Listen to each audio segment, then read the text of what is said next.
Thank you, everyone, and we are resuming open session. And I would report that the Sauble Conservation Authority Board of Directors proceeded into closed session to discuss matters related to minutes of the closed session of the regular Board of Directors meeting held on July 23rd, 2025, and closed as related to an item related to litigation or potential litigation, including matters before administrative tribunal and/or a position plan, procedure, criteria, or instruction to be applied to any negotiations carried on or to be carried on by or on behalf of the authority via GSEA Administrative Bylaw Section 4, bracket XVI, bracket D, bracket H. There will be a motion coming out that the Sauble Conservation Authority Board of Directors approved the July 23rd, 2025 closed session minutes as presented in the closed session agenda. May I have a mover and a seconder, please? Anyone, Peeler, Member Dubé, Member Farmer, work with me, people. And all in favor? And that is carried. Thank you very much. Members approved the closed session minutes of July 23rd, 2025, and gave direction to staff on items that were identified and nothing else. So that will take us back into point 8, at point 8.1 administration. B, the procurement policy resolution. That's attachment number 7 in your board package, and I will turn that over to Tim. Thank you, Mr. Chair. So, yeah, as presented in your board package, the agenda package, we are bringing forward the procurement policy for some amendments. So this was actually driven by using the procurement policy over the last 5 years and finding some deficiencies in it in terms of how it functioned in a practical sense, most specifically when dealing with RFPs, which by their nature, requests for proposal, it's not just the price coming in the door, it's a whole package as to how a consultant or a contractor is going to do a project. And so what we ended up finding is that we would bring the evaluation team together, literally just to open the envelopes, and then they would have to go their separate ways. They'd be there for 5 minutes, and then we'd have to send the packages to them. They'd review, we'd get back together. So that was inefficient.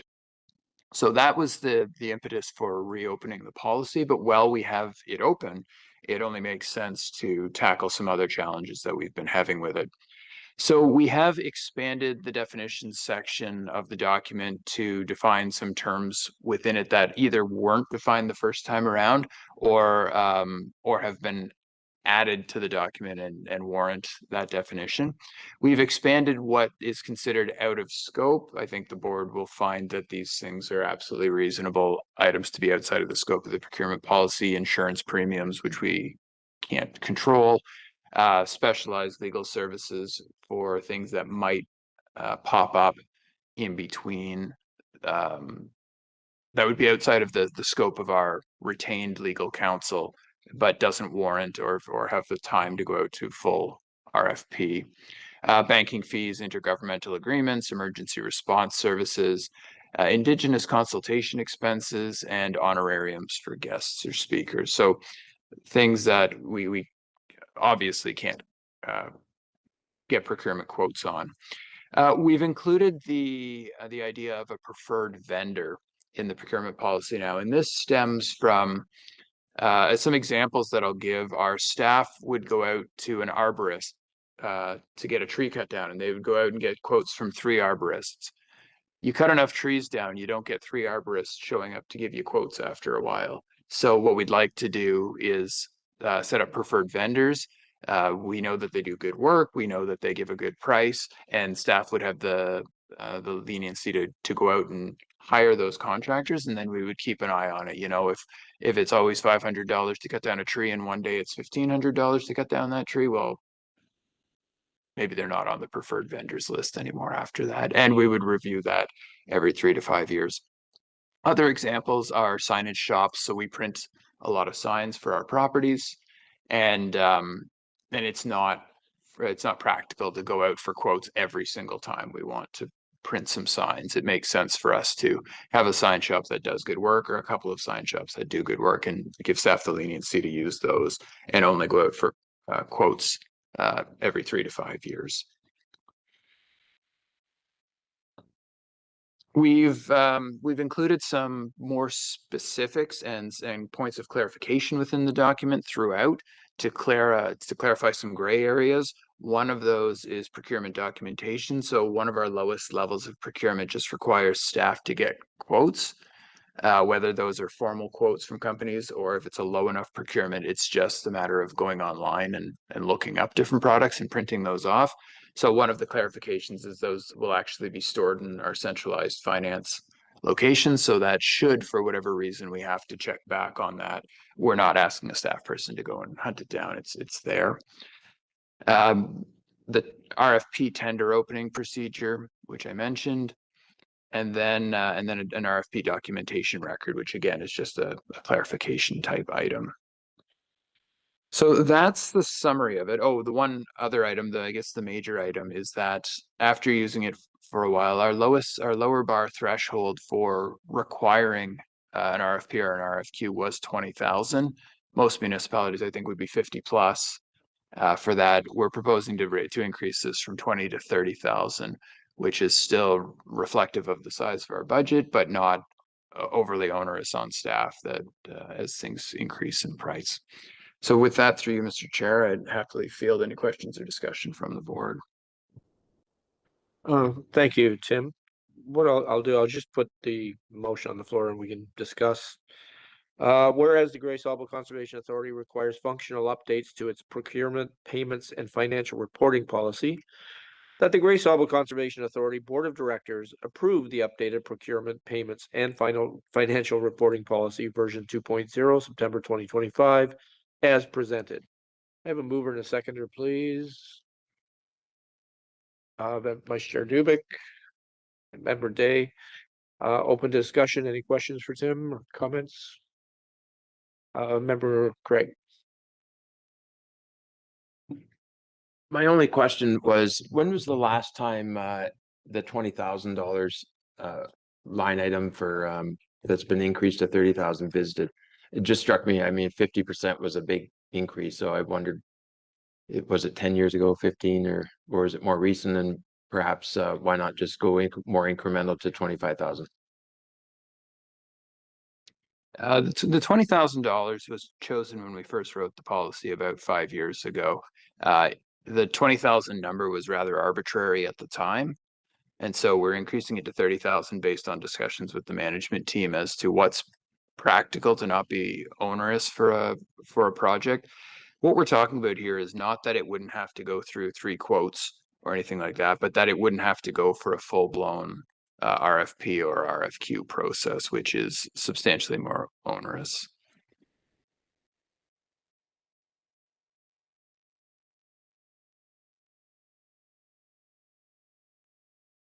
If there are no further questions or comments, then I will call for a vote on the recommendation. All in favor? And that is carried. CAO report. Thank you. So a few things to report this month. One is that we did host our Volunteer Appreciation Day on September 5th. At the last meeting, we had announced that we were going to be having this. We did have to move it from Highboo to the Harmony Center due to weather. The weather was not ideal that day, and staff did an amazing job of, in very short order, aligning up another location for us to have it. We had a great turnout of volunteers, staff, and board members, and I think overall it was a really, really good event. So last year was the first recent volunteer appreciation event that we held. And I think there was a little bit of trepidation from the volunteers last year, not knowing what to expect and what it was. But I think this year I didn't sense any of that. I felt like everybody had a really good time, and it's a really good opportunity to appreciate formally all of the hard work that's done by our volunteer groups.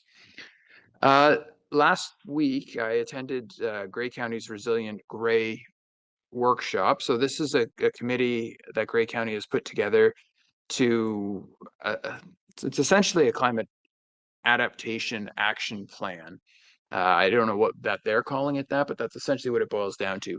That things are going to happen due to climate change within the community, not just within Grey County. And how are we as a community and the agencies involved in this community going to take action collectively to manage these changes? So the meeting brought together, as other meetings of its sort have, various agencies and groups and stakeholders from the community, and it was used to have dialogue and collect feedback on the draft actions that their consultant has developed. And then I presume at the next meeting, that feedback will have been collated and provided out. Very good process, and it's looking at, uh, I would think anything you could think of from a local climate adaptation perspective, from how do vulnerable communities deal with increased heat days through the summer to things that are more relevant to the Conservation Authority, like increased flood and erosion hazards due to intense storms. So a good group, and glad to be a part of it. Chair Dubik and I attended the Conservation Ontario Council meeting on Monday. Good meeting, good dialogue. As always, we'll provide the agenda package to the board should you choose to read it, but really high level things of relevance is that the 2026 budget and work plan for Conservation Ontario was approved at the meeting, and Grace Sauble's portion of the Conservation Ontario levy has gone up by about $2,300. So our total levy to Conservation Ontario is $26,000, and it's based on a 3-year weighted average across all of the conservation authorities. So conservation authorities that have higher revenues over those 3-year periods pay a higher levy, and it's weighted out that way. Yesterday, I attended a Healthy Lake Huron steering committee in Walkerton. So Healthy Lake Huron is a project that stems from the Canada-Ontario agreement and is spearheaded by OMAF, so the Ontario Ministry of Food, and I don't remember what their full title is now, I apologize, and Ministry of Environment, Conservation and Parks. So 2 provincial agencies leading this. They have been large funders through this program of our stewardship community program for the last several years, where MECP provides funding that provides projects on the ground, and OMAF provides funding that helps pay for staff time. The goal here is to improve the water quality within Lake Huron. I think it's very important. I think whether it's Lake Huron or the Georgian Bay portion of Lake Huron, many of our municipalities here depend on good water quality within these lakes for our tourism, for our drinking water. And I think a program dedicated to making sure that that water is the best it can be is pretty important. The stakeholders on this committee range from Tobermory down to Sarnia, including federal agencies and provincial agencies.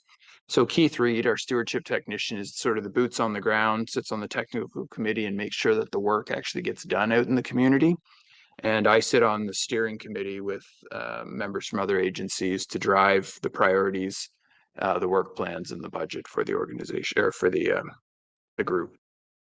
And then the final piece of an update I have for you, which I think is good news for all of us, is that we did have a Section 28 board hearing looming. The proponent for that application has withdrawn their application, and there will be no hearing necessary for that. So with that, happy to field any questions the board may have. Thank you, Tim. Particularly good news about the hearing. Thank you for that. Does anyone have any questions, comments for CAO Lantier? Member Gray. One question. You referenced a committee, environmental resiliency committee at the start of your comments there, Tim. A couple years ago, we had a lady from town of Blue Mountains present to the board concerns of water discharging into Georgian Bay around the Thornbury to Collingwood area. Was there integration of that type of concern into that climate change and necessary steps to prepare for it, I guess, that was had at that committee that you were part of? Like, that one just jumps out at me.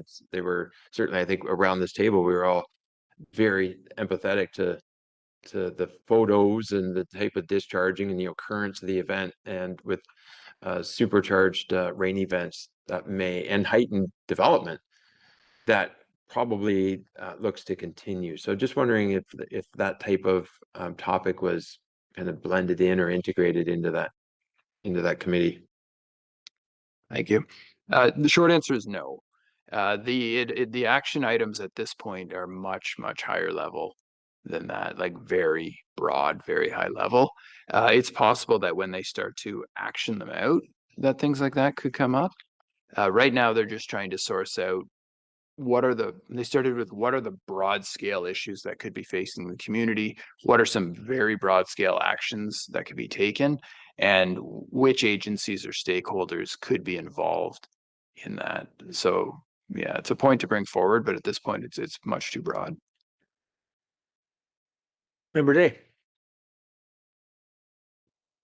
To build on that question, so from a higher level perspective, are nature-based solutions something the committee is considering at the county level? Like wetlands, for example, which might support the concern that member Greg brought up.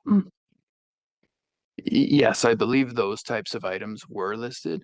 Things like assessing opportunities for revegetating shorelines or improve natural assets within communities. That high level scope is included in the plan, I believe. Are there any other questions or comments for CAO? Okay, seeing nothing. From the chair, the only thing I wanted to mention was I also wanted to echo a thank you. Tim had already thanked staff for the volunteer event. I did attend, as did a number of members, but I will say it was a very successful event, and I really as well want to thank and congratulate staff for managing to pivot so quickly, because they pulled it off and the Harmony Center worked perfectly and it was seamless. I don't think if anybody hadn't been told that it wasn't that, they wouldn't have known otherwise. So it was really, really well done. Thank you for that. I also want to thank Nadia for taking my stead at CAO meeting. Unfortunately, they tend to at least once a year manage to hit my council day, so that really is convenient. The only thing I wanted to bring up was, and this is something I've discussed with Tim as well, but just it is already September, holy smokes. And we're gonna have to start thinking about succession plans for a certain chair and vice chair who have served their 2 years. So that's just want to plant that seed that that's going to have to be discussed in the near future about what that's going to look like for next year, particularly with it being a election year, which always adds another wrinkle to it. So I just wanted to plant that seed now. So thank you for that. And if there's nothing else, we've already covered off the closed session portion of the agenda. I don't think there is anything else. And if that's the case, I shall call the meeting adjourned.